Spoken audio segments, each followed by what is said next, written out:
हरिः ॐ श्री षण्मुखषट्कम् गिरितनयासुतगाङ्गपयोदितगन्धसुवासित बालतनो गुणगणभूषण कोमलभाषण क्रौञ्जविदारण कुन्दतनो गजमुखसोदर दुर्जय दानव संघविनाशक दिव्यतनो जय जय हे गुहषण्मुख सुन्दर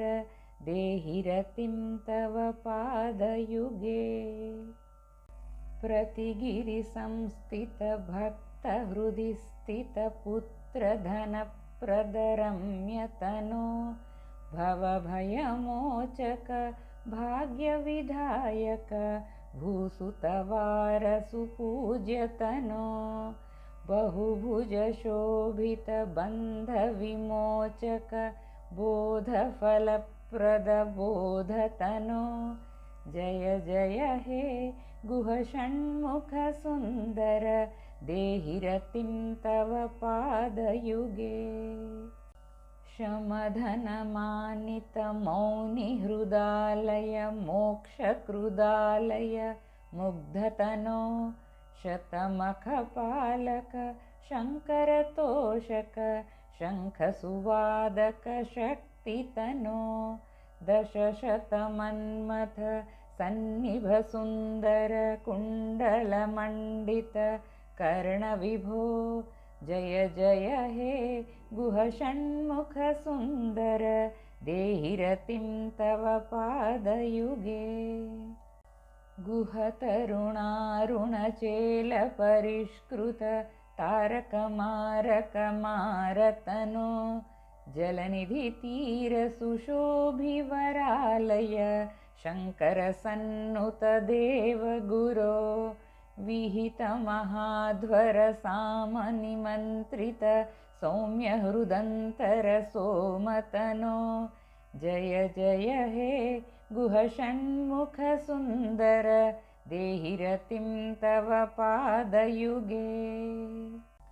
लवलिकया सह केलिकलापर देवसुतार्पितमाल्यतनो गुरुपदसंस्थित शङ्करदर्शित तत्त्वमय प्रणवार्थविभो विधिहरिपूजित ब्रह्मसुतार्पित भाग्यसुपूरकयोगितनो जय जय हे गुहषण्मुख सुन्दर देहि रतिं तव पादयुगे कलिजनपालन कञ्जसुलोचन कुक्कुटकेतन केलितनो कृतबलिपालन बर्हिणवाहन फालविलोचन शम्भुतनो शरवणसम्भव शत्रुनिबर्हण चन्द्रसमानन शर्मतनो जय जय हे गुहषण्मुख सुन्दर देहि रतिं तव पादयुगे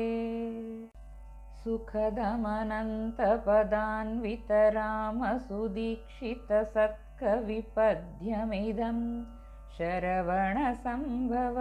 तोषदमीष्टदम् अष्टसुसिद्धिदम् आर्तिहरं पठति शृणोति च भक्तियुतो यदि भाग्यसमृद्धिमथो लभते जय जय हे गुहषण्मुख सुन्दर देहि रतिं तव पादयुगे इति श्री अनन्तरामदीक्षितकृतं षण्मुखषट्कं सम्पूर्णम्।